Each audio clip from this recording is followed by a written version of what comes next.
Ageism in hiring is against the law. It's also a fact of life in today's job market. If you're an older worker like me, you face an uphill climb when you look for your next job. I want to help you overcome those odds.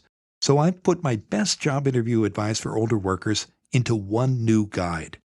It's called How to Fight Ageism in a Job Interview. And it gives you the skills you need to beat the barriers older workers often face.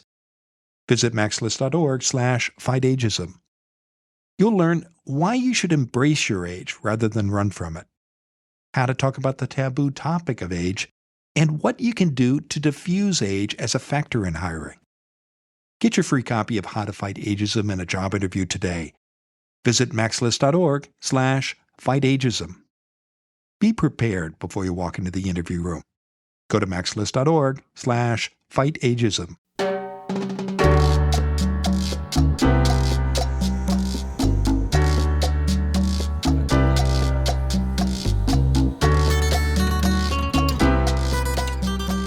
This is Find Your Dream Job, the podcast that helps you get hired, have the career you want, and make a difference in life. I'm your host, Mac Pritchard. I'm also the founder of MaxList. It's a job board in the Pacific Northwest that helps you find a fulfilling career. Every Wednesday, I talk to a different expert about the tools you need to get the work you want. You have a career goal, but you don't have the necessary experiences and skills to get there right now. A technique called reverse mapping, however, can help you figure out what to do next. Susan Towers is here to talk about why you need to think about your career backwards. She's the founder of Sandy Mount Search. Her company offers search, recruiting, and career services for executives. Susan joins us from Portland, Oregon. Well, Susan, here's where I want to start. Let's talk about what you mean exactly when you say people need to think about a career backwards. What do you have in mind here? Well, Mac, I think very early in our careers, we're often sort of trying to figure things out. Like a lot of us spend our early 20s, trying to figure out where exactly we want to focus our attention on. If you've graduated in a professional career, for example, if you're a doctor or a lawyer, it's probably a little bit more linear and clear what your career path might be. But for many people that I work with in marketing or in other sectors or areas, they find themselves sort of accumulating different kinds of experiences, maybe trying out a couple of different areas, and just growing their network, for example, just, beginning to kind of figure out what really is important to them. And, when you think about our work lives, it's where we spend so much of our time. And you really want to think about the big picture. I sometimes joke with people and say that, for example, social media companies today are almost like the tobacco companies of my youth. There are sort of questions that people have now around sort of the ethics of AI even, or social media. And so I think many people want to begin to factor in maybe their values, how they want to lead their lives, and what kind of a typical day might look like in their lives, and how that's going to balance out with the other areas of their lives. For example, if you're a working mother, or if you're a dad, or whatever it might be that you're doing, or you have a particular passion outside of work that you want to be able to go and have some flexible schedule to indulge in. So all of these things are really important to think about. So when you consider those factors and you're thinking about where you might want to be in 15, 5, 20 years, how can looking at your career backwards using techniques like reverse mapping help you accomplish that and take those values and ideas into account? That's a good question. I think really one of the most important things that I learned over the years is this idea of sort of setting some goals for yourself, right? So, I used to work a lot in the design realm, and we use, not just reverse mapping, but this sort of design thinking. And there's been a lot of research that's been done that shows that how you think or plan something out is very influential on the outcome that you're going to get. So, big picture, you want to think about your skills and your experience, and, where that opportunity might lie. And, also maybe what any skills gap or, professional qualifications you might need to add in to get to where you want to go. You want to think really about kind of talent and training. Do you have like a particular gift for what you do? Are you an introvert or an extrovert? It's really important to think about these both personal circumstances and then maybe also maybe what kind of trade-offs you are or not willing to make. I think you need to do a little bit of self-reflection and kind of, know yourself. A bit of journaling, a bit of meditation, maybe even working with a coach sometimes. If you're feeling unsure about that, sometimes if you're, really focused on it yourself the whole time, it can be very difficult to see both your own skills, but also maybe your own gaps. And I think it's great if you have either people who know you well, who can honestly give you some feedback or an assessment, or, absent that, to, consider working with a professional career advisor. Or, sometimes now I encourage people to take some of these sort of personality or sort of, professional assessments, which can, sort of help you just sort of realize, like, what's your appetite for risk? For example, would you be the kind of entrepreneurial type who's going to go out and start a business, or are you more risk averse? And, for example, most chief financial officers or CPAs that I speak to tend to be quite risk averse, right? So it's kind of important to sort of understand both yourself and, what will make you happy in the day to day, and really consider these things as you move forward. And back to your point, like, when you think about the end result, and you look backwards, you'll also just be able to plan those steps you need to take. Like, for example, we've seen the realm of marketing really evolve over the last sort of 5 to 8 years in terms of the technology now that people are using. And so, 15, 20 years ago, when I first worked in marketing, it was very much about the brand or, the brand vision or the brand strategy. And now an awful lot of marketing roles are very much driven by the tech stack, by the demand gen funnel that people are creating and building. And there are some marketers I know who have really kept up with the technology and who are very interested in that. And there are others who sort of shy away from it. And I think you've got to understand where your future opportunity might lie. Are you going to become more of a demand gen marketer who's going to work with the head of revenue, the chief revenue officer? Or are you going to be maybe more of a brand visionary where you're sort of the guardian of the vision, image, the brand identity, all of that? So there are different, areas that you can go towards, but I think it's important to sort of understand, with the technology advancing so rapidly, where you're going to be able to, add value and stay current and make sure that you're going to get to where you want to go at the end of the day. When you want to look backwards on your career, how far do you recommend, Susan, that someone project forward? If they're, say, 10 years into the workplace, perhaps they're about 30, should they be looking 30 years ahead and trying to step back and think, well, what do I want to be doing in my 50s, my 40s, my 30s? How far do you recommend people project? For somebody who's sort of around, say, the age of, like, let's take 30 as an example, right? Those next 15 years are crucial. First of all, they're often the biggest earning years of your career. So I do actually think that, it's hard often if you're 30 to envision what 60 might look like, right? When I was 30, 60 seemed like a very, very long way off. And, it's coming up fast now, like time goes quickly. So I think certainly, at least at that sort of early to mid-career stage, you really want to focus maybe on the next 10 to 15. And then you can break it down, as you think about the specific actions that you might take to where you want to go, right? To get to where you want to go. You can then break it down into a series of steps. So, for example, let's say you are an assistant brand manager at a company at the age of 30 or something. What are the steps that you need to make to become a brand manager or a VP of brand marketing, whatever that might be? Like, you can look both in the company that you're in, potentially if you're working for a much bigger, enterprise organization, like let's say you're working at a top brand, like, I don't know, we're here in Portland, like a Nike, or you're down in Atlanta working at Coca-Cola or something. They often have fairly steady career plans for their executive teams.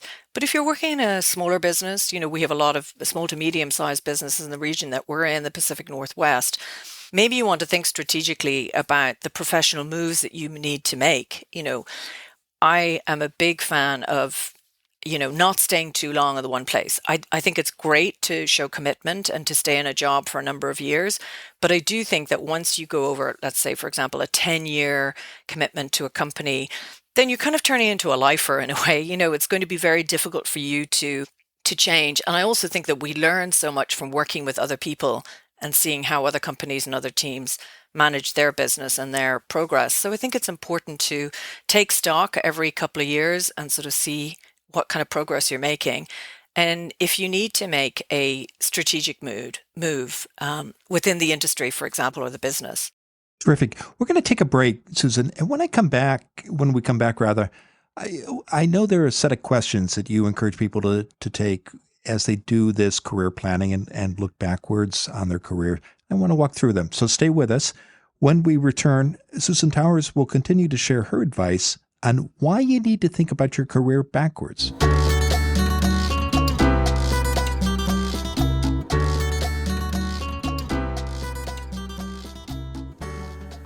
One in 5 Americans have learned a new language on their bucket list. If that's you, make 2024 the year you finally check it off the list with Babbel. Babbel's quick 10-minute lessons are handcrafted by more than 200 language experts to help you start speaking a new language in as little as 3 weeks. I use Babbel's courses to maintain and improve my Spanish, and I see the benefits every day.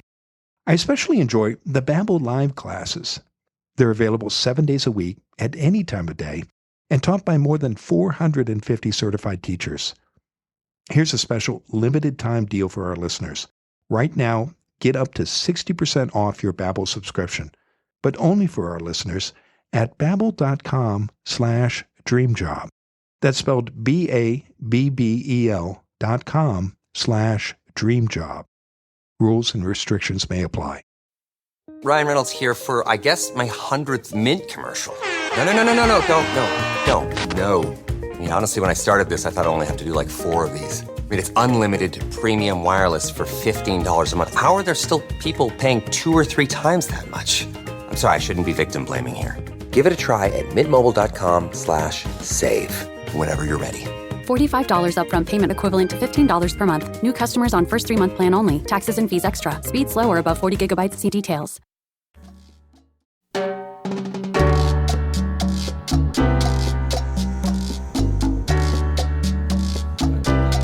We're back in the Max List studio. I'm talking with Susan Towers. She's the founder of Sandy Mount Search. Her company offers search, recruiting, and career services for executives. Susan joins us from Portland, Oregon. Now, Susan, before the break, we were talking about why you need to think about your career backwards. And in the first segment, you took us through why someone should do this and how to do it. And I know you have a set of questions that you encourage people to take, or to ask rather. So let's talk about those questions that you recommend listeners consider when thinking about their career backwards. Let's start with self-awareness. And again, you touched on this in the first segment, but why is it important to be self-aware when you're doing this kind of reverse mapping?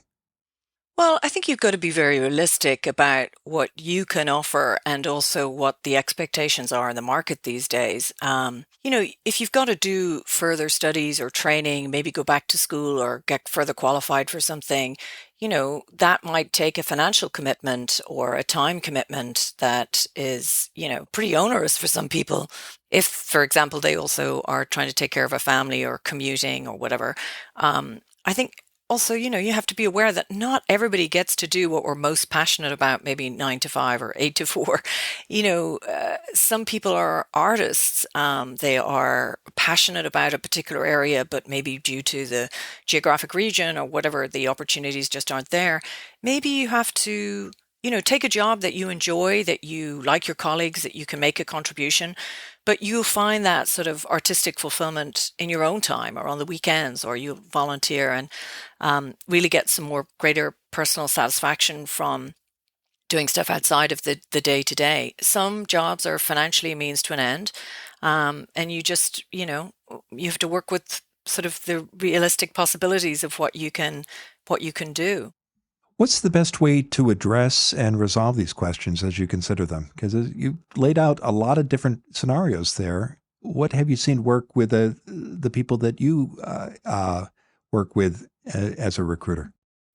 Some people fall into a job early on in their career and they sort of go down a path and then they find themselves waking up one day and sort of really having a little bit of an existential crisis. Is this what I really love to do? Is this something, that fulfills me? And, I encourage people to, take some time. It can be on a weekend or whatever. I do think that journaling can be very, very helpful. I do think that the professional services offered by coaches, the right coach in particular, can be very helpful. But I think, really you just need to be um, sort of self-aware in terms of, are you an like I said, are you an extrovert or an introvert? Do you like to work as part of a team, or are you happier being more of an individual contributor? Would you like to manage other people? I mean, that's a key question. In many, many companies, in order to progress and become more senior, you need to be good at managing a team. And some people don't enjoy that. I think the other thing you really want to kind of consider is, you know, what are the kind of challenges you're going to face in terms of getting up to the very senior levels? If that's something if you have personal ambition in that way, are you going to be willing, for example, to move geographically? Are you going to be willing to maybe go overseas? If that's if that's going to be what it takes, for example, for a global company to get up to near the top, often you'll have to be prepared to move. And sometimes that can be complicated if you have a working spouse, for example. So I think all of these questions are out there and you just have to take a little bit of time. I think write it out, plan it out, and come back to it every so often and sort of revisit it and see if anything's changed, your circumstances, your situation, or maybe the industry that you're in. One of the things I think that's really happening quickly at the moment is the impact of technology, particularly, for example, AI, which everybody is talking about right now. And, short of thinking that, tons of jobs are going to go away, I don't truly believe that. I do think it's going to be a very powerful tool and a powerful assistant that can maybe free us up from certain mundane tasks and allow us a little bit more time to really think about what we find super interesting and what can, for example, strategically really drive a business and get the kind of results that you want. Well, how do you take those external factors like changes in industry or maybe the state of the economy into consideration when you're doing this kind of career planning, when you're projecting where you want to be in 10, 20, 30 years and working backwards? How do you do that? There are two pieces of well, actually, there's three pieces of advice I give to everybody. So the first one is to be curious, to keep that lifelong curiosity about what's happening out in the world. I just think it's so important to, keep abreast of current affairs, to read, to listen to the news, to read newspapers, to read books. I really think that kind of lifelong learning and lifelong curiosity is going to be incredibly important.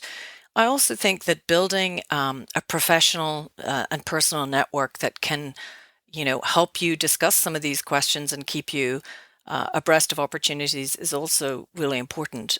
Sometimes there are great mentorship programs within a business, which can be fantastic. But, if you can build your network with colleagues of your own kind of cohort, and then as they progress and move up and maybe shift to different companies, that network keeps on expanding.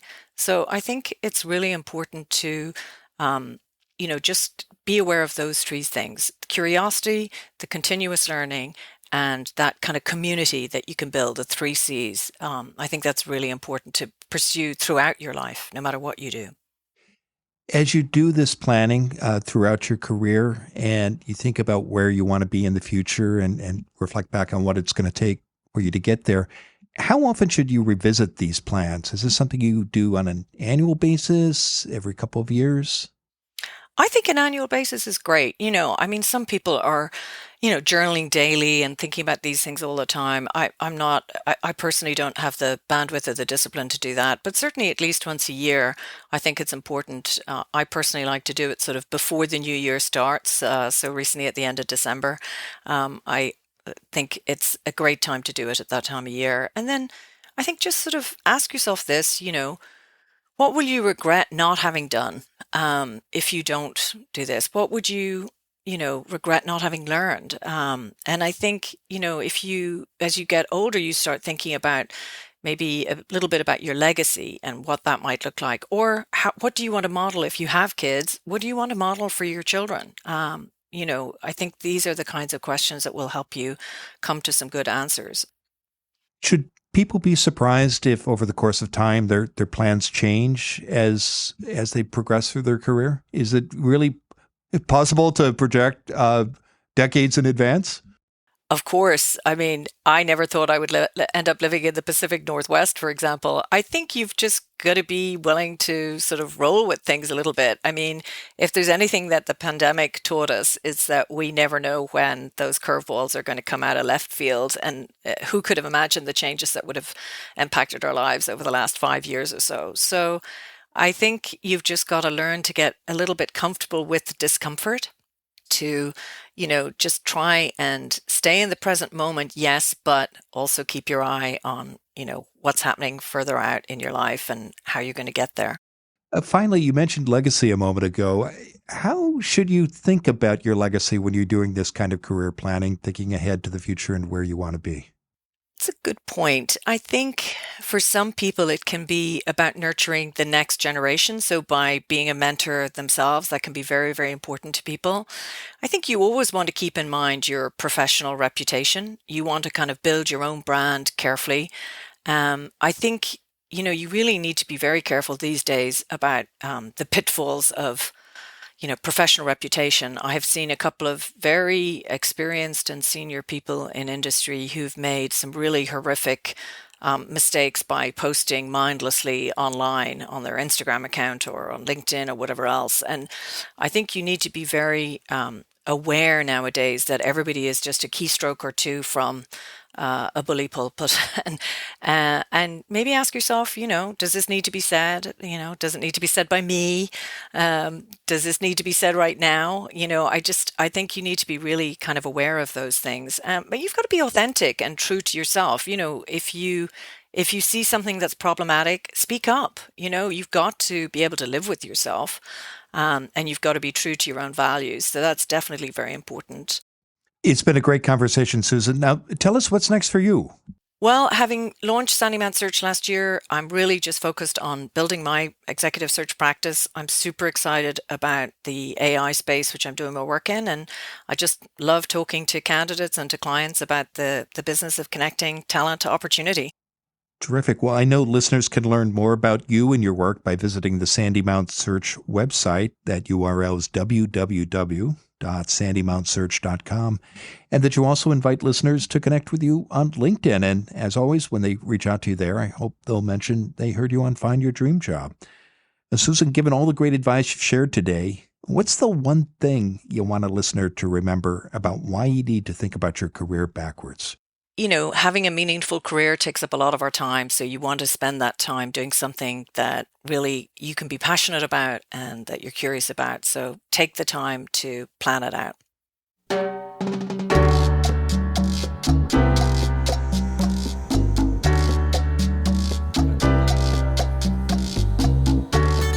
Next week, our guest will be Caroline Suniza Levine. She's a speaker, a writer, and the founder of DreamCareerClub.com. Her company helps experienced professionals find work they love and earn more doing it. Many openings never get posted on job boards like MaxList, Indeed, or LinkedIn. These positions are part of the hidden job market. Join us next Wednesday when Caroline Suniza Levine and I talk about 3 ways to find your next job in the hidden job market.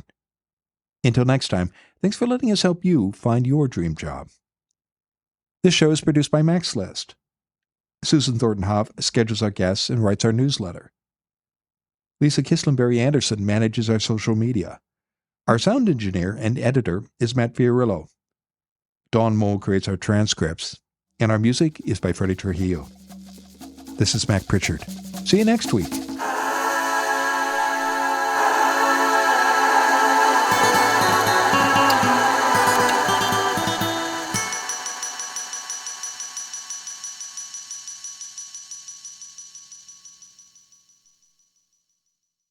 Ageism in hiring is against the law.